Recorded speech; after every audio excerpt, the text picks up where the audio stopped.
Guarantee news ಹಾಗೂ ಆಡ್6 ಅಡಿ ಧಾರವಾಡದಲ್ಲಿ ನಡೆದ ರಂಗೋಲಿ ಹಬ್ಬ ಯಶಸ್ವಿಯಾಗಿ ಜರುಗಿತು. ನಗರದ ಮುರುಘಾ ಮಠದ ಆವರಣದಲ್ಲಿ ಕಾರ್ಯಕ್ರಮ ಆಯೋಜಿಸಲಾಗಿತ್ತು. ಜಿಲ್ಲಾ ಮಟ್ಟದ ರಂಗೋಲಿ ಹಬ್ಬದಲ್ಲಿ ಭಾಗಿಯಾದ ಮಹಿಳೆಯರು ತಮ್ಮ ಕಲಾ ಚಿತ್ರ ಪ್ರದರ್ಶನ ಮಾಡಿದರು. ಚುಕ್ಕಿ ಚುಕ್ಕಿ ಸೇರಿ ಸೇರಿ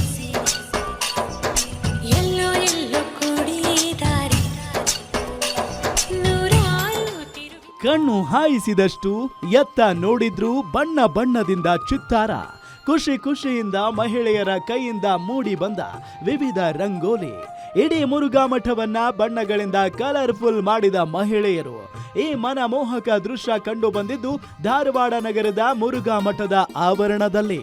ಗ್ಯಾರಂಟಿ ನ್ಯೂಸ್ ಮತ್ತು ಆಡ್6 ವತಿಯಿಂದ ಆಯೋಜಿಸಿದ್ದ ರಾಜ್ಯ ಮಟ್ಟದ ರಂಗೋಲಿ ಸ್ಪರ್ಧೆಯಲ್ಲಿ ಭಾಗಿಯಾದ ಮಹಿಳೆಯರು ತಮ್ಮ ಅದ್ಭುತ ರಂಗೋಲಿ ಕಲೆಯನ್ನ ಅನಾವರಣ ಮಾಡಿದ್ರು. ಒಂದಕ್ಕಿಂತ ಒಂದು ಅದ್ಭುತ ಎನ್ನುವಂತೆ ಚಿತ್ತಾರ ಬಿಡಿಸುವ ಮೂಲಕ ಎಲ್ಲರೂ ಖುಷಿಯಿಂದ ಭಾಗಿಯಾದ್ರು.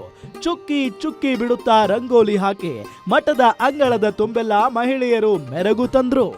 ಇಲ್ಲಿ ಬಂದು ತುಂಬಾ ಖುಷಿ ಆಯ್ತು ನಮಗೆ. ಚುಕ್ಕಿ ರಂಗೋಲಿ ಹಳೆ ಸಂಪ್ರದಾಯ ಎಲ್ಲ ಮರ್ತೋಗಿದ್ರು. ಮನೆ ಮುಂದೆ ಡೈಲಿ ರಂಗೋಲಿ ಬಿಡಿಸ್ತಿದ್ವಿ ನಾವು. ಇಲ್ಲಿ ಬಂದು ನಮಗೆ ತುಂಬ ಖುಷಿ ಆಯಿತು.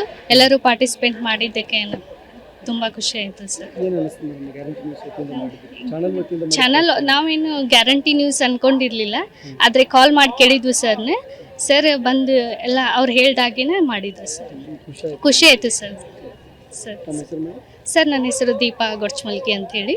ಜಿಲ್ಲಾ ಮಟ್ಟದ ರಂಗೋಲಿ ಸ್ಪರ್ಧೆಯಲ್ಲಿ ಭಾಗಿಯಾಗಿ ಪ್ರಥಮ ಸ್ಥಾನವನ್ನ ಕ್ಷಮಾ ಹಾನಗಲ್ ಪಡೆದರು. ಉಳಿದಂತೆ ಎರಡನೇ ಸ್ಥಾನವನ್ನ ನೇತ್ರಾವತಿ ಕದ್ರೋಳಿ ಗಳಿಸಿಕೊಂಡರು. ಇನ್ನು ತೃತೀಯ ಸ್ಥಾನವನ್ನ ಸುಕನ್ಯಾ ಸತ್ಯಗೆರೆ ಪಡೆದರೆ ಗೌರವ 4ನೇ ಸ್ಥಾನವನ್ನ ದೀಪಾ ಗೊಡಚಿನಮಲ್ಕಿ ಪಡೆದರು. ಇನ್ನು ಪ್ರಶಸ್ತಿ ಪ್ರದಾನ ಕಾರ್ಯಕ್ರಮದಲ್ಲಿ ಮುರುಘಾ ಮಠದ ಶ್ರೀಗಳಾದ ಡಾಕ್ಟರ್ ಮಲ್ಲಿಕಾರ್ಜುನ ಮಹಾಸ್ವಾಮೀಜಿ ಸೇರಿದಂತೆ ಹುಬ್ಬಳ್ಳಿ ಧಾರವಾಡ ಮಹಾನಗರ ಪಾಲಿಕೆಯ ಮೇಯರ್ ಜ್ಯೋತಿ ಪಾಟೀಲ್, ಶಾಸಕ NH ಕೋನರೆಡ್ಡಿ, ಉದ್ಯಮಿಗಳಾದ ಮಹೇಶ್ ಶೆಟ್ಟಿ, ರತ್ನಾಕರ ಶೆಟ್ಟಿ ಅವರು ಭಾಗಿಯಾಗಿ ಪ್ರಶಸ್ತಿ ಪ್ರದಾನ ಮಾಡಿದ್ರು. ಅಲ್ಲದೆ ಕಾರ್ಯಕ್ರಮದ ನಿರ್ಣಾಯಕರಾಗಿ ಮಂಜುನಾಥ್ ಹಿರೇಮಠ್ ಸಹ ಭಾಗಿಯಾಗಿ ಕಾರ್ಯಕ್ರಮ ಯಶಸ್ವಿಗೊಳಿಸಿದ್ರು.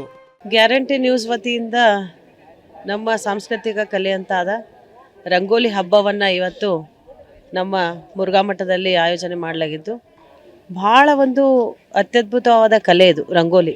ಯಾಕಂದ್ರೆ ರಂಗೋಲಿ ಅಂತಂದ್ರೆ ಒಂದು ಸಾಂಸ್ಕೃತಿಕ ಕಲೆ. ಒಟ್ಟಾರೆ ರಂಗೋಲಿ ಹಬ್ಬವನ್ನ ಆಯೋಜಿಸಿದ್ದ ಗ್ಯಾರಂಟಿ ನ್ಯೂಸ್ಗೆ ಅತಿಥಿಗಳು ಹಾಗೂ ಉದ್ಘಾಟಕರು ಶುಭಾಶಯ ಕೋರಿದ್ರು. ಇಂತಹ ಮತ್ತಷ್ಟು ಜನಹಿತಕಾರಿ ಕಾರ್ಯಗಳನ್ನ ಮಾಡಿ ಅಂತ ಪ್ರೋತ್ಸಾಹ ನೀಡಿದ್ರು. Shridhar Mundargi, guarantee news, Dharwad.